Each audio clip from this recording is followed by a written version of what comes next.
Hey everybody, and welcome to another episode of Deckin Around the Plug. Today we are really excited to be sitting down with Kevin Ho to discuss his upcoming ArrowDynamic V3 playing cards. But before we jump into it, make sure to like the video and subscribe to the channel. Kevin, ring the bell. Ding dong. I wish I had a soundboard so I could hit that. I think that's the one sound we don't have here. Here you go. That is. Ring the whip. Slap the like. Slap that like button. Oh my god. So how you doing? We're so glad to have you back on the show.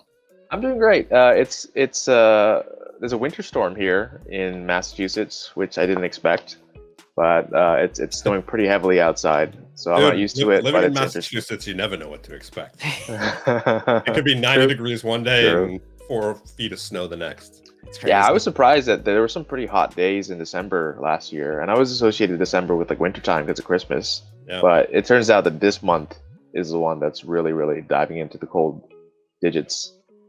Yeah, it's one of those things that like I think we always forget that like officially like the season of winter starts the end of December and goes to the end of March. So like we always sit there being like, oh man, like winter's lasting a really long time. And I think sometimes we actually just get an early winter in November instead of like actually realizing when it starts. It always throws people off, but not to get too deep into winter here, but you know. So no, I mean, to bring it back around, like my hands are used to the Singaporean kind of humid weather. Yeah. But because of the dryness, it's actually drying out my fingers, and so it makes it hard to do certain moves. So like last weekend when I was filming the trailer for these cards, I had to apply some hand cream just to get some friction to do certain moves. There you go. So. You know what though? I think that's always funny because like I know like I've seen some of your lives and people have actually asked like, oh, what kind of lotion do you use and things like that. And I'm always like, I feel like that's such a weird question. This is what the plug is about. It's about O'Keefe's working hands. I feel like O'Keefe's always comes in with this. And it's funny though, because like people ask, and I think in any other context, it would be like, oh, what kind of lotion do you use? It's such like a weird question to ask. But like there's so much like innuendo in there too. Lotion for what? Exactly. But when it comes to cardistry between cardists, they know what's going on. They know to recommend O'Keefe's, and there you go. That's fun. I mean, I use Steve, lotion. Steve, I think you're talking about O'Keefe's. O'Keefe's. Oh my god. Oh my god, I love it. I absolutely love it. Working hands. Working hands. Oh my god, that would be a sight to see for sure. But dude, we are pumped on this V3. I think, you know, it's a really interesting colorway, and I know with the V1s and the V2, you've had such great success with these decks. I mean, I think they've sold above and beyond what you were expecting. Great success. Yeah. I lie. As I said it, I realized Very I'm like, nice. oh man. But like, you really have. I mean, the number 2 deck in all Kazakhstan. Oh my god. How much? How much? Tell me price. Oh my god. Oh my god. I love it. I absolutely love it though. But I mean, you must be pumped though for the V3 to be coming out. Yeah, there's something kind of full circle and satisfying about having a trilogy out. Yeah. So this is my little trilogy. These three. And I love the evolution of it too, though. Like I like how that V2 has like the different styling to the arrows, but you kind of that's right. On the bottom. Yeah. Yeah, the curve and this little thing here. So this tessellation still works. Yeah, which is so sick. And then like there's in kind of a return to the original for V3 to some extent. That's right. Which I really like. I like that kind of return to its roots. And I think there's obviously little bits of change on it. You can see stylistically with the way the border works around the back design side and things like that. But what was the real motivation behind that V3? The V3. So the initial idea was to kind of have this be the main configuration for the arrows and the tessellation on the back of it. And so the idea was to be experimental with every other ArrowDynamix deck. So the second one, I played around with the kind of street sign look, and then modified the head and the tail to fit with the tessellation. And if there's going to be a fourth ArrowDynamix deck, that one is going to be a departure from the standard look of it as well. Very cool. So it could be that it looks like a paper airplane instead of an arrow, but it still has a kind of directional one-way kind of vibe to it. I mean, paper airplane. Yeah, paper airplane, or like there's so many kinds of arrows out there that there's a lot of room to play with those things. And as far as like the colorway goes for the V3s, we have Chinese New Year to thank. It's not a coincidence that these are coming out around the time that Lunar New Year is getting started over in Southeast Asia and stuff. Like, I used to live in Singapore. My grandma was in Malaysia, so my family and I would drive up there all the time. And there's a tradition in Chinese New Year where married people give younger unmarried people these red packets, which they call ang baos. And so these are, red and gold on it. And that's kind of the traditional colors of Chinese New Year. So this is kind of an homage to that, a bit of a shout out. You got your red and gold on the box in the front. Nice. And yeah, that's why they're being released at this time of the year, which I do realize is pretty close to when the V2s came out back in like December. But just in time for another set of holidays. So. No, and that fits nicely with it. And I mean, you know what? We don't need a holiday to get a new edition of the ArrowDynamix. Well, and it's not like, you didn't see the Kwanzaa deck? Dude, I'm waiting for the Hanukkah deck, man. Where's the blue and white? I missed out on this month to have a black deck. Dude, where is the blue and white Hanukkah deck? Next year, there'll be 8 for every crazy day. You can only buy them on the day that's associated with the deck. Yeah. But, too much. I just want one, a blue and white one. That'd be cool. I really do love the color on this though too, and I know I was saying to you earlier, with the vibrancy of the yellow on the V2, when I heard that these were going to be red and yellow, I was like, ooh, like that could be very, very bright, almost overly. Yeah, exactly. Right. And I love the yellow that you went with on it because it's kind of like a subdued, like yellow/cream on the V3, which and on the V2, I love it. I think it works so nicely because you have that stark contrast of the yellow and the black. But like Steve said, that bright yellow and bright red can always, be reminiscent of McDonald's. We saw it with the Theory 11 Mandarin Monarchs. Those were called the McMonarchs for a while. So, I haven't seen those. Tyler made it up. No, I did not make it up. But this is an interesting, colored like way that you chose with this one because the yellow really is kind of like a muted yellow, which is really cool. Yeah. So it's definitely not the same as the V2s are. I've heard it described by Jaspis as kind of like a peach color. I can see that. Like it's definitely it's got a little bit of that. He was referring to the inside of a peach rather than the outside. Yeah, or like even like that kind of like that Steve's crayon kind of peach that you're used to, like that orangey yellow. Yeah. Mm-hmm. Yeah, it's a good looking card. I definitely think it plays well with the brand and with the kind of direction the cards have been going because it adds a nice little layer of like fun and color to what originally was a black and white deck. Yeah. And I must say, you got a good batch. It feels awesome. Crush stock. Thank you, Steve. Yeah. No, it feels great. Obviously, all crush stock feels great, but as many of us know, depending on the day that it gets printed, depending on what it's like in the warehouse at that time, tells you what kind of stuff. Yeah, there's a lot of variables, and I feel I've got lucky 3 times in a row. I don't want to push it. Yeah, but I've been happy with how these have turned out. These feel great. Yeah. No, and I think one of the cool things about it too is, in conjunction with this deck being released, you put out your first solo project in a long while now. Yeah, it was my first solo video in 5 years. The last time I did a solo video was for the ArrowDynamix demo video that premiered at Cardistry-Con in Berlin in 2016. Wow. You're like the Backstreet Boys coming back, dude. Well, I kind of was with the Backstreet Boys for a while with the Verts and everything. There you go. Yeah, no, like very true. Cardistry's premier boy band, which is great times. Because up till then, I've mostly been working on like virtuoso projects since like 2011. Yeah, like Testrum, Airtime, Versus, Liquid Paper, Rise, all that. Right. So the last time before the ArrowDynamix video that I did a solo, I think it might have been 2007 with Void Deck. Oh yeah. Yeah. That's a bit, man. So what was it like kind of getting in the saddle again for your own kind of project? So I had to do the whole thing myself. So I don't have anyone to like set up the camera for me or like monitor the screen and stuff. So what I did was I just I got like a big, for your cars, where you have that circle thing that you can like expand, and then it covers up your windows so that the sun doesn't scorch it. Yeah. Yeah, they have like it's like a photography. Yeah. So they have one of those for like photo backdrops and stuff. Yeah. So I have that, a couple studio lights, and you know, my camera, DSLR, and I shot the video shots from the front and the side by propping up the background on like a stand. Nice. But for the top-down shots, I had to put the background on the floor, and I had to kneel on the floor and do all my moves when I was in the kneeling position. Nice. And then the day after, I woke up and I had like a huge pain in my butt, and I was like, "What happened last night?" And then I realized because I've been sitting on the heels of my feet for so long that it caused like some. You're getting old, Kev. I know. That's what happens. That's what happens. You wake up the next morning, you're like, "What the fuck did I do last night? Like, I'm hurting."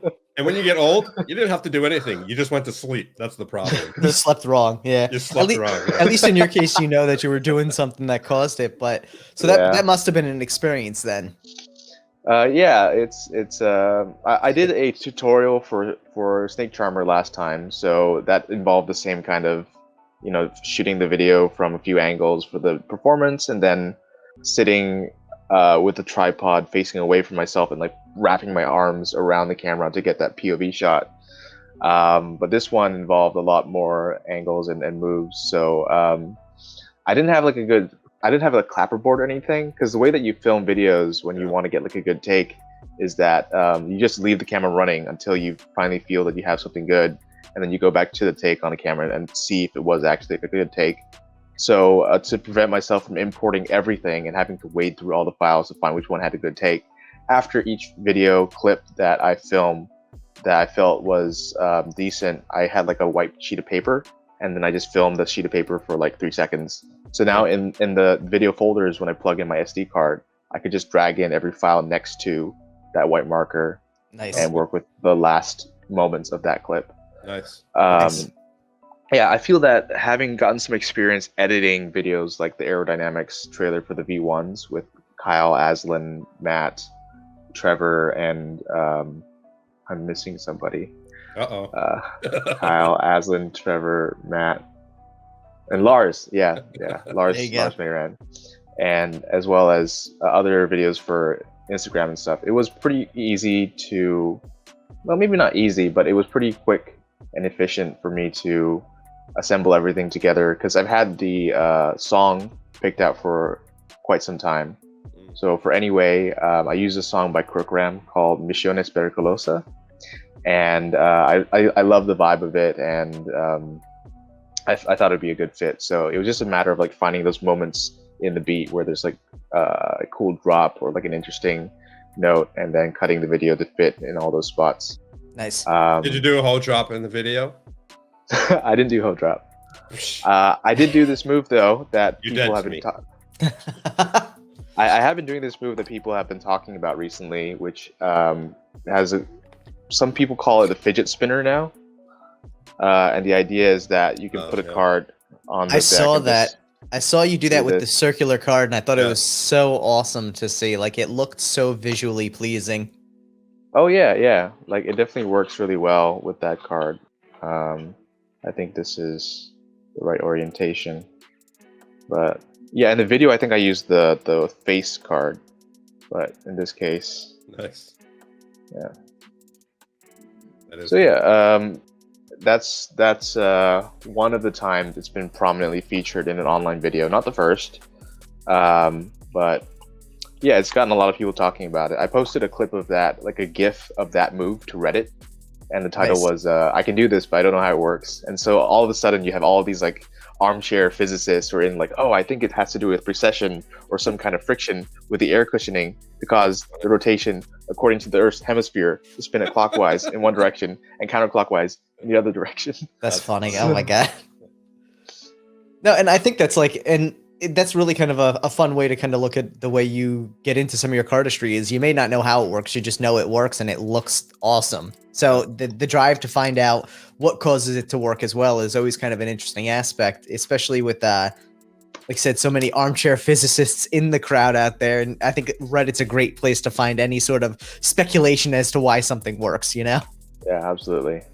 That's really awesome, though. And so now with the release of Anyway, which we'll actually include at the end of this video for anyone who wants to stick around to the end, and we will also leave a link in the description for anyone who wants to jump over to Kevin's channel to check it out there. And also, while you're over there, you might as well subscribe to his channel because he's dropping fire stuff lately. I know he just dropped a tutorial yesterday, which I think is awesome. So, which was for Sick and Twisted Wings of the Mockingbird. Oh my God, you got it right on the first try. That's awesome.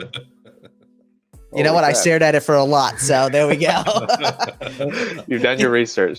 Exactly. And I mean, stoked. I love that you incorporate tutorials with your new deck releases as well, because it really gives an opportunity to show off the visual capability of these decks. Yeah. And, you know, again, while, you know, this is a similar patterning to the V1, but with that different color, I think those contrasting colors and the difference in it creates a much different visual effect, which is cool.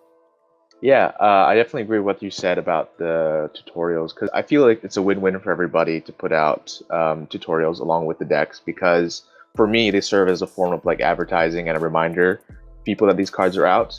But also it's a way for me to give back and let people learn these moves for free, because the culture's changed in cardistry. You used to follow the Magic format of having to, you make like a DVD, right? And then that includes your moves and people have to buy the DVD to learn it.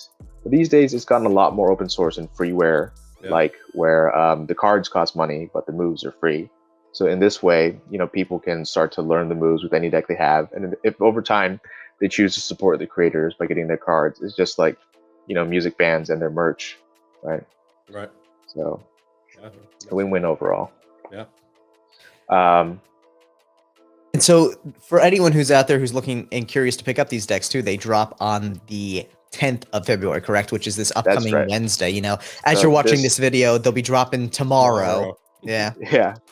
Yeah, it comes out tomorrow at 11 a.m. Eastern Standard Time. Perfect. You can either check out the links on my channels for that and sign up for the mailing list, or just go to www.momentum.cards. Which we'll link to below as well, because again, if you're not keeping an eye on Kevin's stuff, you're missing out big time, because he drops a lot of good information. He drops a lot of fun tutorials. And also, if you're not following his Instagram, Kevin does more lives on Instagram than anyone I know. I feel like I pretty much end every workday and it pops up and it's like, Kevin Ho has gone live on Instagram. And I'm like, damn, good for Kevin. Consistent. Yeah, it's my avenue for social interaction given this whole pandemic thing. That's awesome. Which, you know, I think it's great, and I think it's exciting to see, because I think so many brands use stories, which aren't as interactive, as a way to kind of, you know, connect. Being able to see you go live regularly and talk with people and show moves and answer questions is just amazing. Yeah, it shows that you care, you know, not so much about just putting out a deck of cards and peace out until the next deck of cards. You know, it's good to see you interacting with everybody and helping everybody out. Yeah, it's a lot of fun for me. I like getting people's questions and answering them, and sometimes they'll ask me to check out a video of theirs for feedback, or yeah, just yesterday when I was doing a live, I was talking about that Shakespeare move that I was showing you guys just now, and Harpon popped in and requested to join the live. So we actually went back and forth, because he's an actual physicist. He went to university in the UK to study physics, and now he's a physics teacher in one of the best institutions in Singapore. So we were trying to break down, like, with different experimental techniques and variables to figure out, like, what the hell is going on. And we still don't have any conclusive, you know, answers as to why it works.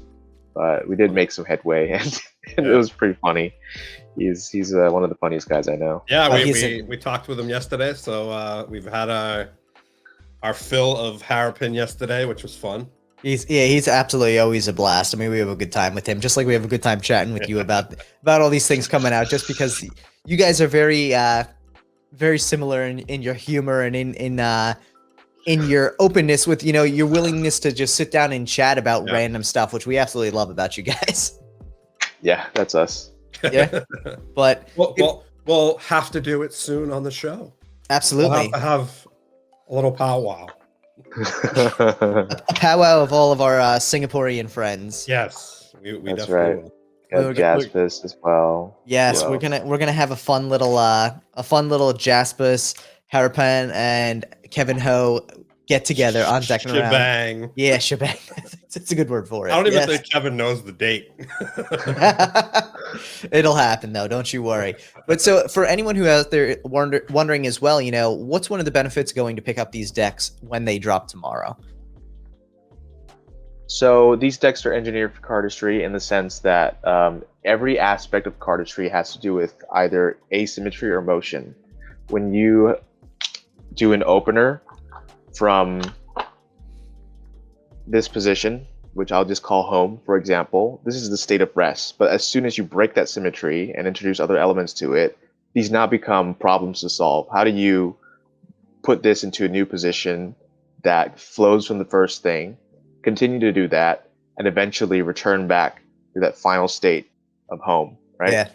So even an instance of this is an instance of like mild asymmetry, you know, something that's out of the ordinary, and you can resolve that problem by doing that per se, trigger. So drawing upon that idea of asymmetry and motion in the cards, the arrows are a perfect representation of that symbolically, because when you're doing a move, and if you are lucky enough to have the cards follow the direction of your moves, there's kind of satisfying effect that has. In fact, you can even stack these cards so that, you know, just like I've done in the video for these, there's a couple of moves that work really well when the cards are stacked in a certain way so that it creates these patterns and elements of flow in there. Plus, you can also use this deck to create moves. So you could do like an opener, and then you see like, oh, this arrow's pointed this way, this one's pointed that way. Maybe if I move this packet in this direction, I can create a new movement that will lead to a new cut altogether. Right. Nice. So these are all different ways that you can use the deck. It's all covered in one of the ad cards included with the deck. So there's this part here called pointers, pun totally intended. I love it. And it talks about 3 ways that you can use the deck for cardistry. Talks about 3 ways? Yeah, it talks about threesomes that you can do. I said 3 ways, not threesomes. They're synonyms for each other. It's fine. But no, and I think, you know, that's one of the great things about this deck is it really almost has a creativity aspect built into it. Whether you're in, you know, I don't want to say professional cardist. I think at a magician level, you'd say a professional magician. But whether you're a highly experienced cardist or just getting into cardistry, this deck has something for everyone that really allows you to tap into creativity that you may not even know you have, because it's inadvertent creativity almost. You're following the arrows, and wherever they take you, that's what you're creating. So it's really interesting to see. Yeah, like you can. They do feel really good. I'm happy with how they turned out. Like you can either lead or follow is the main thing, or disregard any of that and just do your flourishes and just enjoy the chaos of it all. Because the inception of this idea came about when I just had this image of a display with cards and having arrows just pointed all sorts of different directions. Would look like if you were examining like a ricochet schematic, or like the trajectories of ricochet. Yeah, and how everything is just like chaotic and still interconnected in so many ways. Yeah, I absolutely love it. And so how much are these going to be retailing for when they drop? They retail for 15, but for the first 48 hours, we're giving a discount to the early bird purchasers for just $10. nice. So you get to shave $5 off the deck, and there's also better deals the higher quantity you get. So I wonder if I can get this offhand if I just go to the Shopify page. And while you're doing that, I know last time too, the V2 sold out very quickly. So for anyone who's looking to pick these up, especially at a discounted price, those first 48 hours are a necessity to go check out the site and pick them up there, because I think I wouldn't be surprised if these sell out really quick. All right, so 1 deck is $9.95, 2 decks is $19, 3 decks is $27. So there's a couple $1 discount there. Nice. Six decks is $52, lucky number. Oh, wow. 12 decks is $100, and 24 decks is $190. Wow, that's a steal. Take my money. Yeah, so that's going to be the prices for the first 48 hours starting tomorrow, and then after that it will revert to the previous price. Nice. So yeah, definitely guys, go check that out. Momentum.cards. absolutely an amazing deck, and I'm excited to see what else you guys come up with at Momentum Cards in the future, Kevin. Yeah. Thanks. Yeah, thanks so much for coming on today, man. For anyone who hasn't pleasure. checked it out, check it out down below. We're going to link to momentum.cards below. We're also going to link to Kevin's YouTube channel, where you should definitely subscribe, because amazing tutorials drop there and amazing projects drop, especially with anyway, yeah. So look at that. I can remember, you know, Sick and Twisted, Wings of the Mockingbird, but I can't remember anyway. But that being said, definitely check out Kevin's channel. Go subscribe to it for sure. Keep an eye out for the drop that's coming on the 10th at 11 a.m. because these things are going to sell hot, especially if the first two versions are any indicator. So stick around for anyways. Yeah, stick around for anyway. Anyway.